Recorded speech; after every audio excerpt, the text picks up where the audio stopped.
Hi students. तो कल हमने जो मैट्रिक्स, इनवर्स, ट्रिग्नोमेट्रिक फंक्शंस और रिलेशन फंक्शन का जो चैप्टर है उसमें कुछ इंपॉर्टेंट क्वेश्चंस आपको डिस्कस किए थे। तो कल आपका एग्जाम है, तो उसके लिए अभी क्विकली वेक्टर्स, कोई कोई बच्चों का फीडबैक आया था कि सर वेक्टर्स में हमें बता दो, तो वेक्टर्स का कुछ इंपॉर्टेंट क्वेश्चंस हम बता देते हैं। ये चीज आप फिजिक्स में भी पढ़ते हो और इससे आपका जो मार्क्स से आप अच्छा स्कोर कर पाओगे। ठीक है, तो अभी हम क्विकली रिवीजन कर लेते हैं। तो देखो, जो बेसिक कंसेप्ट होता है वेक्टर का, उसमें आपको क्या करना है, कुछ चीज आप याद रखना है कि जैसे कोई भी वेक्टर है उसका तीन कंपोनेंट होता है, आपको पता है। जैसे उसका एक्स कंपोनेंट होता है, ठीक है, वाई एक्सिस में कंपोनेंट होता है, जेड एक्सिस में कंपोनेंट होता है। तो अगर हम उसको ऐसे ड्रॉ करते हैं तो आपको पता है जो थ्री डायमेंशनल होता है, तो उससे हम क्या करते हैं, इनका कोई भी वेक्टर होता है उसका तीन कंपोनेंट होते हैं, ठीक है ना। तो जैसे एक्स एक्सिस हो गया आपका, वाई एक्सिस हो गया और जेड एक्सिस हो गया। तो हम इधर क्या करते हैं, जो एक्स एक्सिस होता है उसको पता है यूनिट वेक्टर आई कैप होता है, इधर जे कैप होता है, इधर के कैप होता है।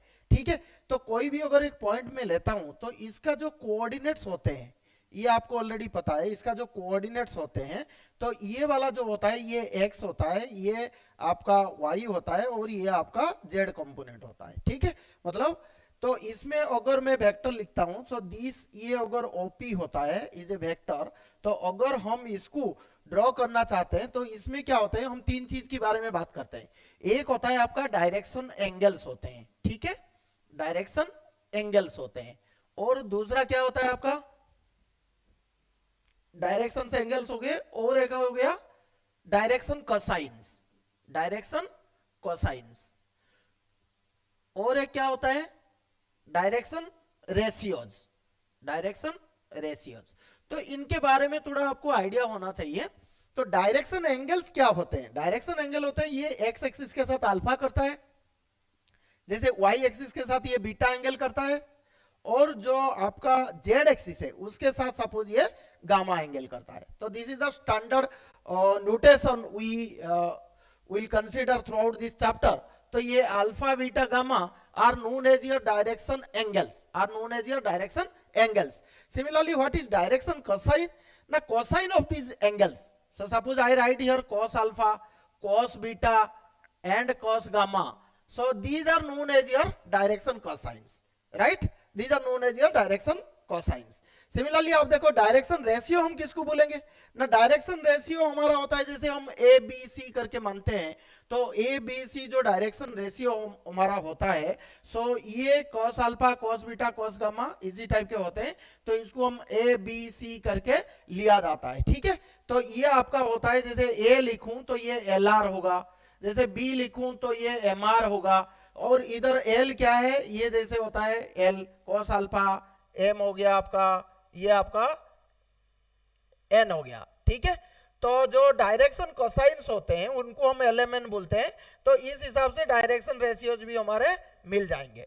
तो इससे आपको क्या पता चल रहा है, जो डायरेक्शन रेशियोज में आपको बात कर रहा हूं, तो ये जो एल होगा आपका, ये आपका एक्स बाई आर होता है, जो एक्स कंपोनेंट होते हैं ये वाले, और जो टोटल इसका मैग्नीट्यूड होगा तो आर बाई आर होगा। ठीक है, तो ये बेसिक कंसेप्ट है, इसको आप थोड़ा सा याद रख लेना। ठीक है, ये अभी सारे जब इस चैप्टर में जब भी क्वेश्चंस आप सॉल्व करते हो तो इसके बारे में एक आइडिया होना चाहिए।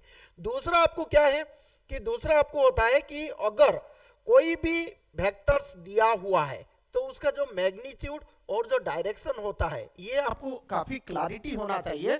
जैसे कोई भी वेक्टर है, अगर मैं आर लिखता हूं, कोई भी वेक्टर मेरा आर है, तो इसका तीन कंपोनेंट होते हैं। तो जैसे मैं लिख दिया आपको, ठीक है, तो इसका जो मैग्नीट्यूड होगा ये आप ध्यान रखना, इसका जो कंपोनेंट्स है आप लोग आता है, जस्ट एक क्विक रिवीजन है। ठीक है, तो ये आप कर सकते हो। और इसका जो डायरेक्शन की बात करते हैं तो ये वेक्टर बाई इट्स का मैग्नीट्यूड होता है। ठीक है, तो इसको वेक्टर बाई मैग्नीट्यूड करके आप कर सकते हो। दूसरा क्या होता है, कोई भी दो वेक्टर अगर दिया हुआ है आपको तो उसका एक डॉट प्रोडक्ट होता है और एक क्रॉस प्रोडक्ट होता है।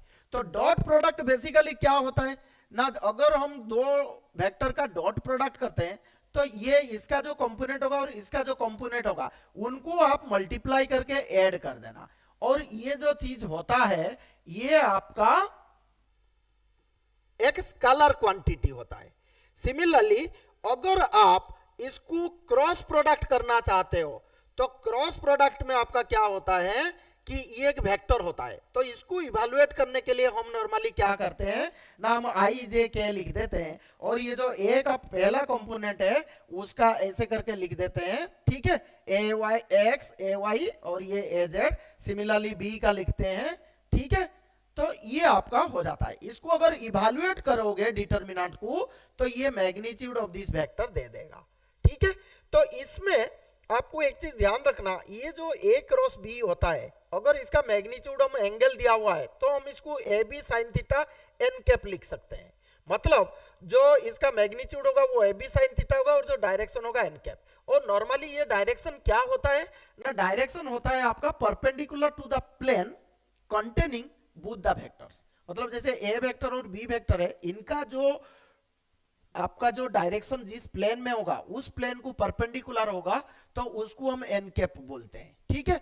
और सिमिलरली ए डॉट बी जो होता है वो आपका ए बी कॉस थीटा होता है अगर आपको angle between the two vectors पता है। इसमें दो बहुत इंपॉर्टेंट कैरेक्टरिस्टिक्स होता है। अगर दो वेक्टर आपका परपेंडिकुलर है, परपेंडिकुलर होने का मतलब क्या है, एंगल इज 90 डिग्री, तो आप अगर लिखोगे ए डॉट बी तो ए बी cos 90 तो ये जीरो होता है। तो एक इंपॉर्टेंट प्रॉपर्टी है, अगर कोई भी दो वेक्टर परपेंडिकुलर है और ऑर्थोगोनल है तो इनके बीच में जो एंगल होगा वो कितना होगा 90 डिग्री और जो डॉट प्रोडक्ट होगा वो जीरो हो जाएगा। सिमिलरली अगर पैरेलल की आपको बात करता है तो पैरेलल मतलब उनके बीच में एंगल कितना होगा 0 डिग्री। तो ये हम कैसे फाइंड आउट करेंगे ना, ए क्रॉस बी जब जीरो होगा, मतलब जो क्रॉस प्रोडक्ट ले लेंगे दो वेक्टर का, अगर वो जीरो है उनका मैग्नीट्यूड तो both the vectors are parallel. तो ये चीज हम लेके इसको कर सकते हैं, ए आपका पैरेलल विथ बी हो जाएगा और ये केस में ए आपका परपेंडिकुलर टू बी वेक्टर हो जाएगा। So these are the very two important characteristics, इसको आप ध्यान रखना, ठीक है। नेक्स्ट हम बात करते हैं, जैसे कोई भी चीज वेक्टर्स के रिलेटेड आपको क्या पूछता है, जैसे ट्राइंगल पूछता है, पैरेललोग्राम पूछता है, उनका एरिया के बारे में पूछता है, ठीक है। तो ये चीज ध्यान रखना, अगर आपको देखो जैसे एरिया ऑफ द ट्राइंगल आप कैसे निकालोगे, तो area of the triangle normally क्या होता है ना, हाफ इनटू ये होता है आपका जो दो साइड्स होंगे ना एडजेसेंट साइड्स, उनका आपको क्रॉस प्रोडक्ट कर देना है, ठीक है। और अगर एरिया ऑफ पैरेललोग्राम आप लेते हो, एरिया ऑफ पैरेललोग्राम आप लेते हो, ठीक है, तो ये क्या होता है, ये एडजेसेंट साइड का क्रॉस प्रोडक्ट होता है, ठीक है। और अगर ये इसका मैग्नीट्यूड हो जाएगा, और अगर आप बोलते हो इसी सेम एरिया ऑफ पैरेललोग्राम है, अगर डायगोनल दिया हुआ है तो हम इसको half into d1 cross d2 कर सकते हैं, d1 क्रॉस d2 कर सकते हैं। So these are basic formulas, ठीक है। तो अभी हम इंपॉर्टेंट क्वेश्चंस डिस्कस करते हैं, ठीक है। तो इंपॉर्टेंट क्वेश्चंस में ये सारे डाटा हमारा यूज होगा। तो पहला वाला क्वेश्चन आप देखो, इसको पहला वाला क्वेश्चन में क्या बोल रहा है, find A vector A of magnitude 5√2। इसका मतलब आपको क्या दे दिया, जो ए है इसका मैग्नीट्यूड दे दिया आपको 5√2 यूनिट्स। अब क्या बोल रहा है, making an angle of π/4 with x axis. तो विथ एक्सिस आपको पता है हम नॉर्मली अल्फा लेते हैं, तो ये π/4 है, and π/2 with y axis, y axis के साथ हम नॉर्मली बीटा लेते हैं, तो ये π/2 दिया हुआ है। और क्या दिया हुआ है, an acute angle theta with Z axis. तो जो थीटा दिया हुआ है ये हमारा गामा है और ये एक्विट एंगल है, एक्विट एंगल मतलब लेस देन 90 डिग्री। तो ये क्वेश्चन में दिया हुआ है। अब क्या बोल रहा है कि आपको ये वेक्टर फाइंड आउट करना है, आपको ये वेक्टर फाइंड आउट करना है। तो आप कैसे करोगे, देखो इसमें हमने पढ़ा हुआ है जो हमारा डायरेक्शन कोसाइंस होते हैं वो l² plus m² plus n², ये 1 होता है।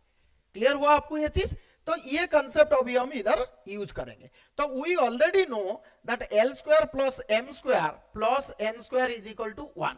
तो देखो आप अगर cos अल्फा लेते हो तो इसका मतलब ये क्या हुआ, cos² alpha plus cos² beta plus cos² gamma, so this is equal to 1। तो आप अभी देख लो cos π/4 कितना होता है 1/√2, तो उसका स्क्वायर हो गया, plus cos² beta, cos 90 zero होता है तो ये जीरो हो गया, प्लस cos² गामा, तो ये तो थीटा है तो cos² थीटा इक्वल्स टू 1 हो गया। तो आपका cos² थीटा कितना आ जाएगा, सो cos² theta will be 1 minus half, so that is half. So what is your cos theta? ना cos theta value will be 1/√2।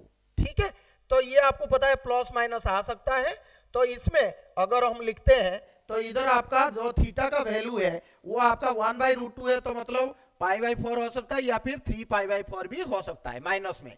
But already question में दिया हुआ है it is making an angle that is acute angle. So acute angle मतलब ये positive होगा, तो ये थीटा का वैल्यू हमें π/4 मिल गया।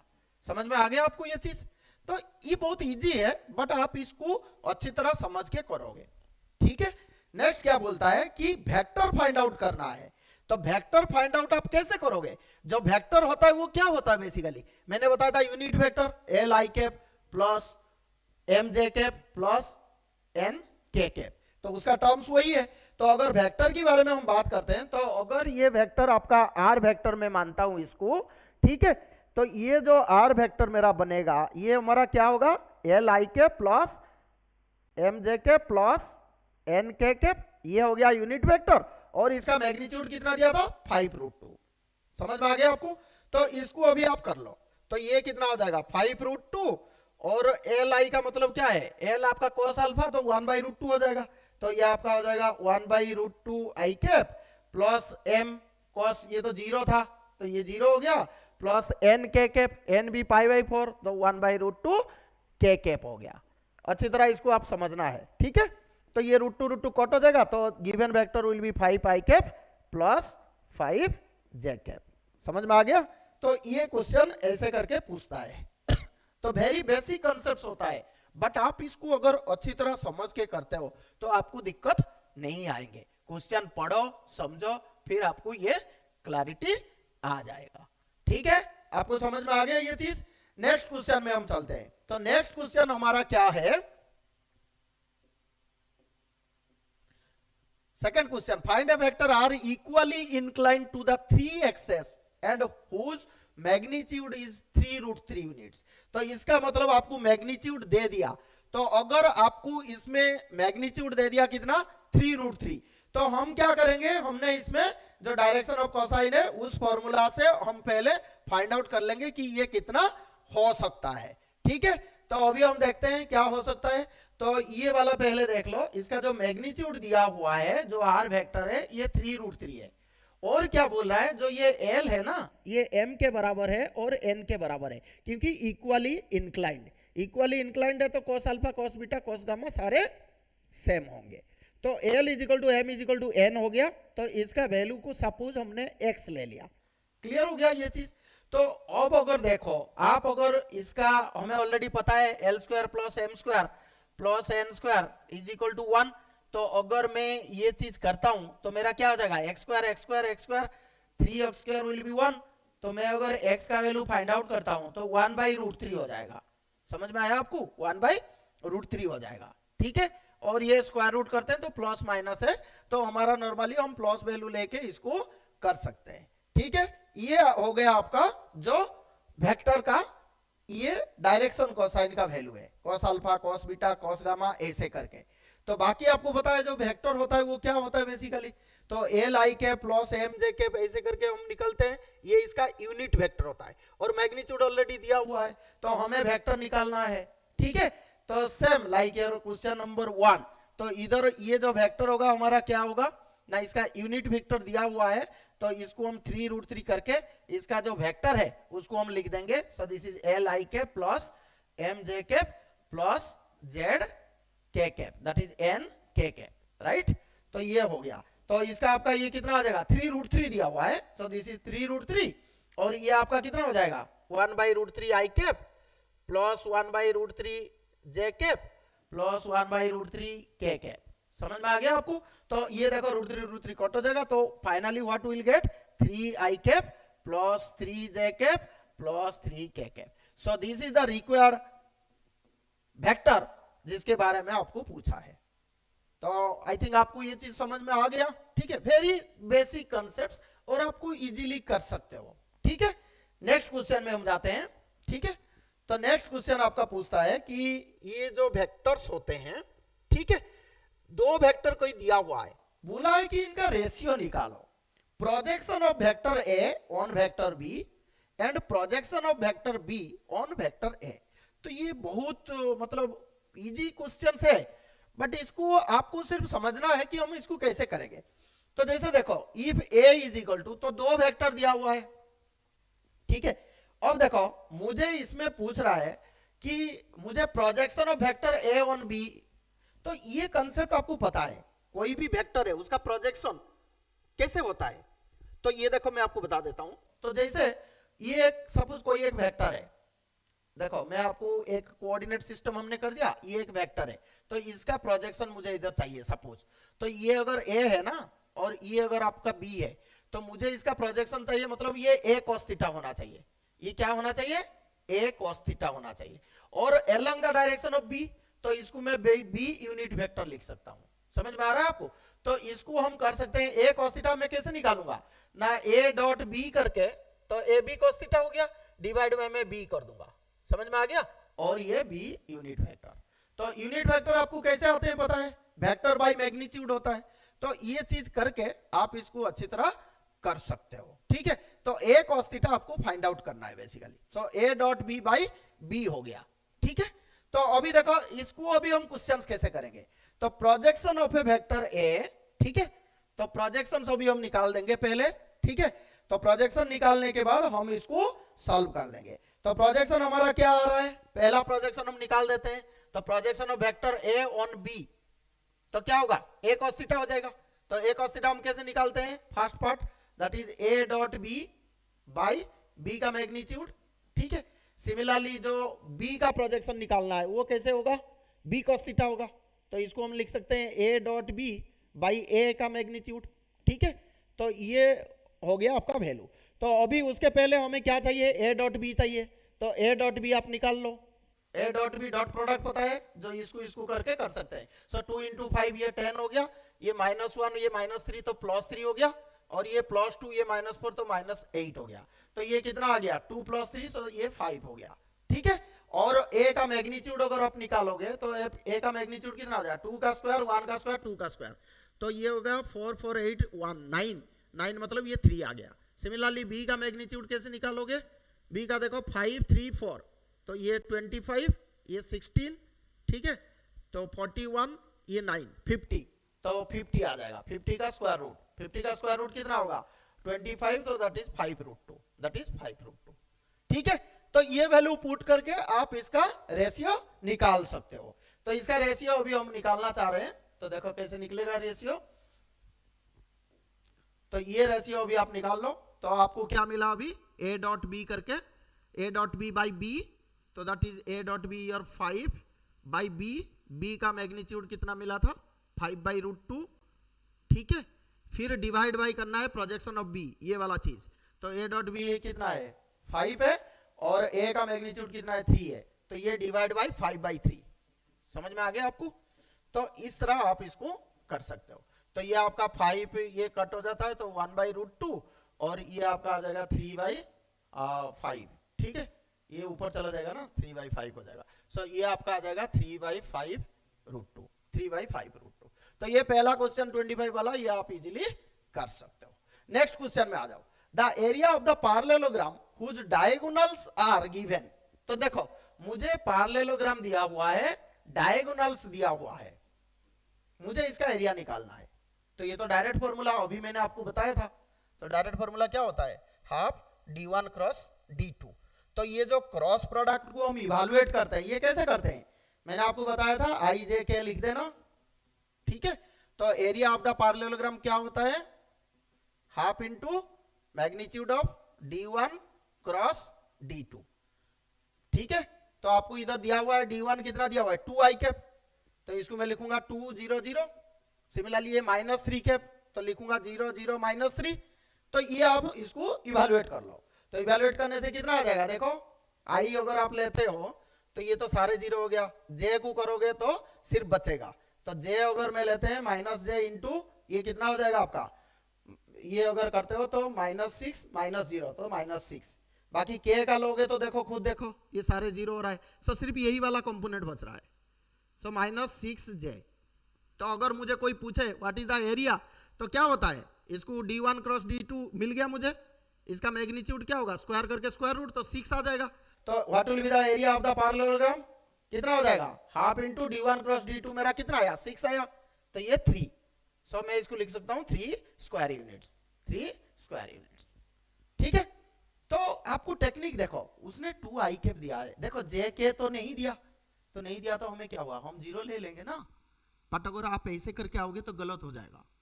ठीक है, आप सीधा उसको डिटर्मिनेंट एक बार लिख लो कंपोनेंट्स, फिर फाइंड आउट कर दो। ठीक है, ये क्लियर हो गया आपको? ओके, नेक्स्ट क्वेश्चन में हम चलते हैं। तो नेक्स्ट क्वेश्चन में आपको क्या बोल रहा है कि the value of lambda for which, ठीक है, ये देखो the value of lambda for which the vectors 2 i cap ये एंड दिस आर ऑर्थोगोनल। अच्छा देखो, ऑर्थोगोनल का मतलब क्या है, परपेंडिकुलर है, तो परपेंडिकुलर का कंडीशन क्या होता है, अभी मैंने आपको थोड़ी देर पहले बताया था, तो a डॉट बी आपका क्या हो जाएगा, 0 हो जाएगा।